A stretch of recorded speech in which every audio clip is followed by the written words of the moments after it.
وما خلقت الجن والإنس إلا ليعبدون. بسم الله الرحمن الرحيم. الحمد لله والصلاة والسلام على رسول الله. أما بعد, Allah'tan жардамы менен орозого байланыштуу сабактарыбызды улантабыз. Бүгүнкү сабакта Рамазан айында кээ-бир мустахаб болгон амалдар тууралуу айтабыз. Рамазан айында эң атактуу мустахаб болгон амалдардын бири, муну баарыбыз жакшы билебиз, таравих намазы. Таравих намазы деп эмне үчүн мындай аталды? Таравих намазы деп аталуусунун себеби, алымдар айтат, көп рекеттүү намаз болгону үчүн ар 2 рекеттин ортосунда же ар 4 рекеттин ортосунда адамдар дем алып окугандыктары үчүн бул намаз таравих намазы дейилет. Таравих истираха, дем алуу деген маанини билдирет. Адамдар 2 рекеттен кийин, 4 рекеттен кийин дем алып окугандыктары себеп таравих намазы деп аталып калды. Таравих намазынын өкүмү сүннөт. Кээ-бир алымдар сүннөт менен истихбапты, мустахабтын маанисин ажыратышкан, бирок көп абалдарда ажыратылбайт, айырмаланбайт. Мисалы, Ханбали мазхабы алымдары мустахаб менен сүннөттүн ортосун кээ-бир орундарда айырмалашат, ажыратышат. Ошол ажыраткан орундары качан пайгамбарыбыз саллаллаху алейхи вассаламдын сөздөрүнөн, иштеринен же икрар болгондорунан бир нерсени көрүп чыкпай койгондон ачык далил болсо, аны сүннөт деп айтышат. Бир маселеде пайгамбарыбыз саллаллаху алейхи вассаламдын ачык бир сөздөрү, феилдери, иштери икрар болгону келген эмес го, бирок пайгамбарыбыз саллаллаху алейхи вассаламдын башка сөздөрүнөн истимбат кылып алына турган болсо, аны истихбаб деп аташкан. Жалпысынан жумхур алымдарга көрө сүннөт менен мустахаб бир маанини билдирет. Таравих намазы сүннөт. Пайгамбарыбыз саллаллаху алейхи вассалам бизге өзү көрсөтүп окуп берген. Бирок адамдардын пайгамбарыбыз саллаллаху алейхи вассаламдын артында туруп топтолуулары көп болгондуктары себеп, пайгамбарыбыз саллаллаху алейхи вассалам бул намазды үммөтүнө парыз болуп калуусунан коркту. Парыз болуп калса, алар муну аткара албай, күнөөкөр болууларынан корккондуктан таравих намазын 3-чү күнү же 4-чү күнү токтоткон. Бул тууралуу Айша радыйаллаху анхадан Бухари Муслимде ачык хадис келген. Анна Расулуллахи саллаллаху алейхи вассалам хаража лейлата мин жауфил лейл фасалла фил масджид ва салла риджалун би салатихи فأصبح الناس فتحدثوا فاجتمع أكثر منهم فصلوا معه فأصبح الناس فتحدثوا فكثر أهل المسجد من ليلة الثالثة فخرج رسول الله صلى الله عليه وسلم فصلوا بصلاته فلما كانت الليلة الرابعة عجز المسجد عن أهله حتى خرج لصلاة الصبح فلما قضى الفجر أقبل على الناس فتشهد ثم قال أما بعد فإنه لم يخفى علي مكانكم ولكني خشيت أن تفرض عليكم فتعجزوا عنها. Айша радыйаллаху анхадан риwayat кылынган мына ушул хадисте айтылынат, пайгамбар саллаллаху алейхи вассалам Рамазан айынын түндөрүнүн биринде мечитте намаз окуду. Ошондо бир топ кишилер пайгамбарыбыз саллаллаху алейхи вассаламдын артында намаз окушту. Таң аткандан кийин адамдар пайгамбарыбыз саллаллаху алейхи вассалам менен биргеликте намаз окугандарын башкаларга да айтышты. Эртеси күнү экинчи түндө кечеги түндөн көрө адамдар көбүрөөк топтолду. Пайгамбарыбыз саллаллаху алейхи вассалам менен биргеликте таравих намазын окушту. Эрте менен адамдар дагы сүйлөп башташты. Биз пайгамбарыбыз саллаллаху алейхи вассалам менен бирге намаз окудук. Үчүнчү түнгө келген убакытта кечеги түндөн көрө bir күн алдыңкы түндөн көрө көбүрөөк адамдар чогулушту. Пайгамбарыбыз саллаллаху алейхи вассалам алар менен бирге намаз окуду. 4-чү түндө адамдар ушундай көп болду. Адамдар мечитке батпай калды. Бул түнү пайгамбарыбыз саллаллаху алейхи вассалам чыкпай койду. Чыкпады адамдардын алдына. Намазга чыкпай койду. Фажыр убакты болуп багымдат окуу үчүн чыккандан кийин, багымдатты окугандан кийин ташаххуд кылды. Amma ba'd deb adamlarga qayrildi. Tashahhud degani innal hamdalillahi nahmaduhu va nasta'inuhu va nastaghfiruh deb Alloh taolani maqtab, ошол tashahhud degani ошол сүйлөмдөрүндө, сөздөрүндө күбөлүк келмеси болсо, ошону tashahhud деп коет. Amma ba'd deb adamlarga qayrildi. Adamlarga мындай деп айтты: "Мен силердин бул абалыңардан кайдыгер болгонум жок. мен сілердің авалыңарды көрдім, бирок мені сілердің алдыңарға шығудан тосып тұрған нәрсе сілерге парыз болып қалуысынан, сілерге парыз болғандан кейін атқаралбай қалуыңардан қорққаным үшін шықпадым деп айтты. Сілерге парыз болып қалса, атқаралбай қаласыңар, натижада күнөөкөр болосыңар, мына ушул нәрседен қорқып шықпадым деп айтты. Алымдар бұл хадистен алып, пайғамбарыбыз саллаллаху алейхи вассалам таравих намазын оқып бергенін далил қылышады. Екінші далил сахабалардың ішінен Умар ибн ал-Хаттаб радиаллаху анхунун иши, Абдурахман ибн Абдул Қари радиаллаху анхундан риwayat қылынады. Харajtu ма Умар ибн ал-Хаттаби радиаллаху анху лейлатан фи Рамадан иля al-masjid. فإذا الناس أوزاع متفرقون يصلي الرجل لنفسه ويصلي الرجل فيصلي بصلاته ويصلي الرجل فيصلي بصلاته الرهط. فقال عمر إني أرى لو جمعت هؤلاء على قارئ واحد لكان أمثل. ثم عزم فجمعهم على أبي بن كعب. ثم خرجت معه ليلة أخرى والناس يصلون بصلاة قارئهم. قال عمر نعم البدع هذه والتي ينامون عنها أفضل من التي يقومون يريد آخر الليل وكان الناس يقومون أوله. عبد الرحمن ибн Абдул Қари радиаллаху анху айтады, күндерден бір күн Умар ибн ал-Хаттаб радиаллаху анху менен, ошол түндерден бір күн Умар ибн ал-Хаттаб радиаллаху анху менен Рамазанда, орозонун бір түнүндө мешітте жүргөн элек, мешітті айланып жүргөн элек, адамдар мешітке шыққан эле, адамдар топ-топ болып намаз окушат эле. Кебирлери бир өзү намаз окуйт эле, кебири топ-топ болып артында 10ға жакын адам турат эле, кебиринде азыраак, кебиринде көбүрөөк эле. Ошондо Умар ибн ал-Хаттаб радиаллаху анху мен булардын баарысын бир имамдын артына жыйноону жакшы деп билдим деп Убай ибн Кааб радиаллаху анхуну имам кылып, мунун артында намаз окуйсуңар деп айтты. Эртеси күнү чыксак, адамдар Убай ибн Кааб радиаллаху анхуга эрчип намаз окуп жатышкан эле. Ошондо Умар ибн ал-Хаттаб радиаллаху анху бул иш кандай жакшы иш, бирок түндүн бул убактында уктап туруп, түндүн акыркы 3/1 бөлүгүндө тахаджуд кыямул лейл кылган киши мындан көрө абзел деп айтты. Алымдар Умар ибн ал-Хаттаб радиаллаху анху бул сөзүнөн алып туруп, киши эгер таравих намазын түндүн алгачкы убактысынан көрө түндүн акырында окуса, ажыр сооп тарабынан абзел болот. Анткени бул убакытта Аллах Таала дүйнө асманына түшөт. Жана хадисте келгендей бул убакытта периштелер ошол намаз окуган кишиге шахид болушат. Мындайча айтканда күбө болушат. Бул убакытта кылынган дуа кабыл болот. Истигфарларды Аллах Таала кабыл алат. Аллах Тааладан эмнени сураса, ошол пендесине сураганын берет. Умар радиаллаху анхунун хадисине көрө түндүн акыркы 3 бөлүгүндө окууну абзел деп айткан. Умар радиаллаху анху ошол түндүн акыркы бөлүгүндө окууну абзел деп айткан. Түндүн 3 бөлүгүн бүгүнкү күндөгү саатка көрө 2:00 менен ошол саат 2-ден 4:30 арасы. Бул аралык түндүн 3 бөлүгүнө кирет. Ушул хадиске көрө таравих намазы сүннөт экен.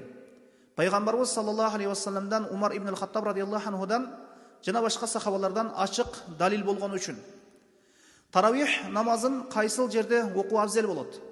Таравих намазын окуу ар бир инсандын абалына карай ар кандай болот. Кээде жамаат менен окуу абзел болсо, кээде үйдө окуу абзел болот.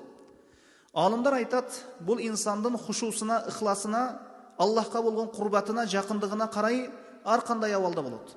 Бүгүнкү күндө көпчүлүгүбүз Куранды билбейбиз, жаттаган эмеспиз. Жамаатка чыгып намаз окусак, аракет пайда болот. Адамдардын намаз окуганын көрүп, кызыгуу пайда болот. Анан аракет пайда болот. Хушу, ихлас ашыкча болот. Бүгүнкү күндө мына таравих намаздар мына азыркы жашап жаткан убактыбызда мешиттерде окулат, бирок азыркы кезде карантинге байланыштуу мына үйдө окуп жатабыз.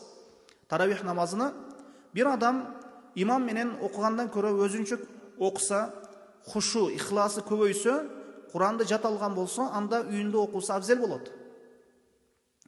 Пайгамбарыбыз саллаллаху алейхи вассаламдан Бухари, Муслимде хадис келет: "Саллу айюхан насу фи буютикум, فإن أفضل الصلاة صلاة المرء في بيته إلا المكتوبة متفق عليه. Үйіңерде намаз оқуғыла деді пайғамбарымыз саллаллаху алейхи вассалам. Үйіңлеріңерде намаз оқуғыла. Киши үшін парыз намаздан башқа ең абзел намаз үйінде оқылған намазы. Кишинин үйінде оқылған намазы ең абзел намаз парыз намазынан башқасы. Парыз намазынан башқа киши үшін ең абзел болған намаз үйінде оқылған намазы. Парыз намаздарды мешітте оқу лазым. Умар ибн ал-Хаттаб радиаллаху анху хадисінде егер киши хушу ихласы жақсы болса, үйінде оқыса, анын сөзінде, мына Умар ибн ал-Хаттаб радиаллаху анху сөзінде намазды үйде оқығанына далалат қылушы далил бар. Антикені адамдарды Убай ибн Кааб радиаллаху анху артына жинап қойып, бирок өзі қошылып намаз оқыған жоқ. Балким өзі үйде оқыды. Антикені Умар радиаллаху анху сөзінде «Валлати янамуна анха» бұл уақытта ұйықтаған адамдар намаз оқығандардан абзел деп айтты. Таравих намазының саны. Таравих намазы 8-ден көп оқыса бидаат болады деп мына ушул азыркы күндө көп тартышууларга себеп болгон нерсе. Таравих намазы 8-ден көп оқыса бидаат болот деп кебирлер айтышат. Анткени пайгамбарыбыз саллаллаху алейхи вассалам 8 рекеттен ашырган эмес, көбөйткөн эмес деп. Шейхул Ислам рахимахулла айтат: Таравих намазы тууралуу ал-амру фихи васиун. Бул таравих намазы боюнча иш келем. Иш өтө кенен нафил намаз болгондугу себебинен анткени пайгамбарыбыз саллаллаху алейхи вассалам таравих намазын 8 рекет окуганы Айша радиаллаху анханын хадисинде келген. Хадисте пайгамбарыбыз саллаллаху алейхи вассалам Рамазан айында болсун, Рамазандан башка айда болсун түнкү намаздарды 11 рекеттен же 13 рекеттен ашыкча кылбайт эле деп айткан. Эми 13 рекетте зикир кылынган риваятта алымдар айткан хадисте ачык келет. Фажрдын 2 рекети менен кошулган абалда. Фажрдын 2 рекет сүннөтү менен кошулган абалда. Фажрдын 2 рекети менен 13 рекет кылып окуйт эле. Багымдаттан 2 рекет сүннөтүн чыгарып таштасак, анда 11 рекет болот. 3 рекет витр калган, 3 рекет витрди чыгарып таштасак 8 рекет болот. Ушул хадиске көрө 8 рекет окуса абзел деп айтышкан. Кебир алымдар Умар ибн ал-Хаттаб радиаллаху анхунун ишида сүннөткө лайык келет деп айтышат. Пайгамбарыбыз саллаллаху алейхи вассаламдын окуган 8 рекетине келсек, бул 8 рекет 6-7 парадан көрө көбүрөөк Куран окуйт эле пайгамбарыбыз саллаллаху алейхи вассалам 8 рекет окуса. Хузайфа ибн ал-Яман радиаллаху анхудан риваят кылынган хадисте түндөрдүн биринде пайгамбарыбыз саллаллаху алейхи вассалам менен бирге намаз окудум. Пайгамбарыбыз саллаллаху алейхи вассалам Бакара сүрөсүн баштады. Бакара сүрөсүн окуп баштады. 100-чү аятта рүкү кылса керек деп ойлодум. Пайгамбарыбыз саллаллаху алейхи вассалам өтүп кетти, рүкү кылбай. 200-чү аятта рүкү кылса керек деп ойлодум. Пайгамбарыбыз саллаллаху алейхи вассалам 200-чү аятта дагы рүкү кылбады. Кийин Бакараны бүтүрүп рүкү кылса керек десем, дагы 86 аят бар. 86 аятты окуп рүкү кылса керек десем, рүкү кылбады. Балким ошол Бакара сүрөсүн бүтүрүп Ниса сүрөсүн баштады. Ниса сүрөсүн окуп рүкү кылса керек десем, рүкү кылбай Али-Имран сүрөсүн баштады. Али-Имран сүрөсүн окуп рүкүгө кетти. Пайгамбарыбыз саллаллаху алейхи вассалам намаз окуганда кыраат кылып тартил менен шашпай окуйт эле. Дуа кыла турган орунда дуа кылат эле. Истигфар айта турган орунда истигфар айтат эле. Тозок тууралуу аяттар келген убакытта тозоктон коргоо сурайт эле. Бейиш тууралуу аяттар окулганда бейиштен сурайт эле. Мына ушундай сурап кийин анан пайгамбарыбыз саллаллаху алейхи вассалам рүкүгө кетти. Кыямда канча турса рүкүдө ошончо турду. Кудум ушундай саждада да мына ушундай өлчөмдө турду. Алымдар мына ушул хадистен алып пайгамбарыбыз саллаллаху алейхи вассалам 8 рекет окуганда түнкү намазды сүрөнү узун окуйт эле. Умар ибн ал-Хаттаб радиаллаху анхунун ошол адамдарды Убай ибн Кааб радиаллаху анхуга ошол артына жыйнаган убакытта Умар ибн ал-Хаттаб радиаллаху анху адамдарды Убай ибн Кааб радиаллаху анху артына жыйнаган убакытта имам кылып. Убай ибн Кааб адамдарга 20 рекет окуп берди. Мында кыямда азыраак турду. Шейхул Ислам ибн Таймия рахимахулла айтат, таравих намаздарынын саны кишинин окуп жаткан сүрөсүнө, рүкү сажда абалына карайт. Эгер киши кыямда узак турамын десе, 8 рекет окуп кыраатты көбүрөөк кылсын. Эгер көбүрөөк сажда кыламын десе, кыраатын азайтып рекетинин санын көбөйтсүн. Анткени жумхур алымдар Ханбали, Ханафи, Шафи мазхабы алымдары таравих намазын 20 рекеттен абзел деп білішеді. Таравих намазы 20 рекет оқуын абзел деп білішеді. Малик ибн Анас рахимахулла мазхабында 36 рекет келген ушуға көрі киши 2 рекеттен баштап қаласа 2 рекет, қаласа 4 рекет, қаласа 8 рекет, қаласа 36 рекет оқыса бола береді. Анткені пайғамбарымыз саллаллаху алейхи уассалам хадисінде келеді: "Салатул лейли мәсна, түнгі намаз 2 рекет, 2 рекет." Мынау ушундай иш келе бұл нафил намазда кимде-ким көбірек қиямда тұрамын десе, 1 рекет, ошол 1 рекетте 3 бара, 4 бара Құран оқыса, 4 рекет оқыса деле жетиштүү боло берет. Мындай кылган киши, мындай иш кылган киши, мындай намаз окуган киши бидатчы болбойт, бидат жасаган болбойт, бидатчы деп айтпайбыз. Кудум ушундай эле 36 рекет, 20 рекет окуса деле бидатчы деп айтылбайт. Бидат иш жасады деп айтылынбайт. Таравих намазы нафил намаз. Пайгамбарыбыз саллаллаху алейхи вассалам таравих намазын 20 рекетке, же 8 рекетке, же 36 рекетке бир чектеп, ачык айтып белгилегени келген эмес. Нафил намаз болгондон кийин анын убакыты канча болсо ошончо окула берет. Таравих намазынын убакыты куптан намазы менен фажр намазынын убактыларынын ортосунда. Куптандан кийин куптанды окуп, парызы окулат, 2 рекет сүннөт окулат, андан кийин таравих намазы окулат. Мекке Мадинада мечиттерде, кебир мечиттерде, Макка Мадинада жана бизде кебир мечиттерде мечитке барып таравих намазын окушат, андан түндүн жарымында акыркы 10 күндүктө көбүнчө түндүн жарымында дагы тахаджуд намазына турушат, кыямул лайл кылышат. Мына ошондо витрди этият кылсын. Мына ошондо витр намазын этият кылуу керек. Эгер таравих намазы менен чектелсе, имам менен бирге витрди окуса абзел болот. Эгер киши имам менен таравихти окуп туруп, түндүн акыркы бөлүгүндө тахаджуд окуймун десе, же кебир мечиттерге барып кыямул лайл болуп калса, ошол мечиттерде, ошол жерге барып кыямул лайл, ошол тахаджуд намазын окуймун десе, акыркы айрыкча акыркы 10 күндүктө таравих болот. Ошол түндүн акырында тахаджуд болот. Ошол кыямул лайлге кошулам десе, витрди таравих менен окуганы абзел болот. Анткени пайгамбарыбыз саллаллаху алейхи вассалам хадисинде келет: "Ижалу ахиру салатукум витран", акыркы намазыңарды витр кылгыла деген. Азыркы кезде эми үйлөрдө окулуп жатат. Эгерде киши түнкү намазды ошол түнкү намазга турамын дей турган болсо, куптандан кийин таравих намазын окуп, андан кийин ошол витрди окубай, андан кийин түнү дагы тахаджуд намазына турса, анда витрди окубай этият кылып, кийин анан тахаджуд намазын окуп, ошол кыямул лайл кылып, ошол саарылыкка бир жарым саат алдын калганда витрди окуймун десе, бул абзел болот. Анткени витрдин ошол акыркы, ошол өзүнүн убактысында, түндүн акырында окуу эң абзел болуп саналат.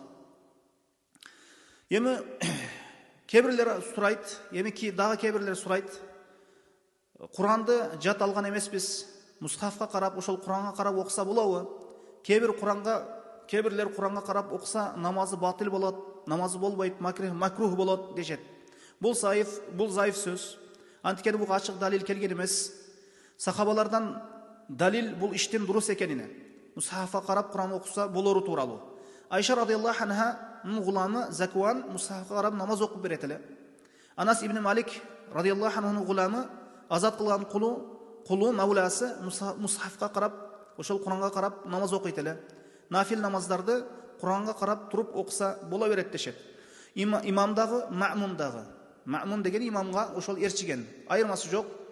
Бирок Куранга карап окуса, кишини ою чалгытса, имамды укса, хушу келсе, анда Куранга карабай окуса абзел болот. Таравихте Куран хатым кылынганда Куранга карап турса, чалгыбайт. Эгер кары таппай кала турган болса, айтып коет, лукма берип коет. Карынын кайсыл жерде окуп жатканын, кайсы парын окуп жаткандыгын билет, Куранга ой жүгүртөт. Хушу, эми бул маселе хушуга карайт. Бул нерседе ачык бир далил бар экендигине мен билбейт экенмин. Ачык бир далил келген эмес. Ким буга болбойт экенине бир далилди билсе, ошол далилге лайык амал кылса, ага ошол далилге амал кылсын, ал ошол далилине амал кылсын. Аллаху алам. Алымдар муну макрух экенине бир далил келбегенин айтышкан бирок. Айша радиаллаху анха жана Анас радиаллаху анха жана Анас ибн Малик радиаллаху анханын ушул сахабалардын иштери бизге далил болот. Эми сахабанын сөзү биз үчүн далил. Таравихте Құранды хатым қылу мустахаббы же шартпы, сөзсіз милдетпе? Эми бул маселеде ихтилаф бар. Кейбір алымдар мустахаб емес дешкен, пайғамбарыбыз саллаллаху алейхи вассаламдан келген емес дешет. Кейбір алымдар жоқ, Құранды хатым қылу мустахаб дешкен. Өткен салихиндер Құранды таравихте екі жолудан хатым қылғандары келген, wallahu алам. Таравих намазына байланыштуу алымдардың қысқаша маселелері, қысқаша сөздері мына ушул башка илим булактарынан, башка адамдардын сабактарынан, башка илимдүүлөрдүн сабактарынан дагы мына ушул таравих намазына байланыштуу маселелерди таба алсаңыздар болот. Бул кыскача таравихке байланыштуу маселелер. Аллах Таала илимине амал кылган пенделердин катарына кошкон болсун. Аллах Таала баарыбыздын туткан орозолорубузду кабыл кылган болсун. Аллах Таала жүрөгүбүзгө таквалуулукту бекем орноткон болсун. Аллаху алам. Саллаллаху ала Мухаммадин ва алейхи ва сахбихи ва саллам. Субханакаллаху ва бихамдика, ашхаду ан ла илаха илля анта, астагфирука ва атубу илейк.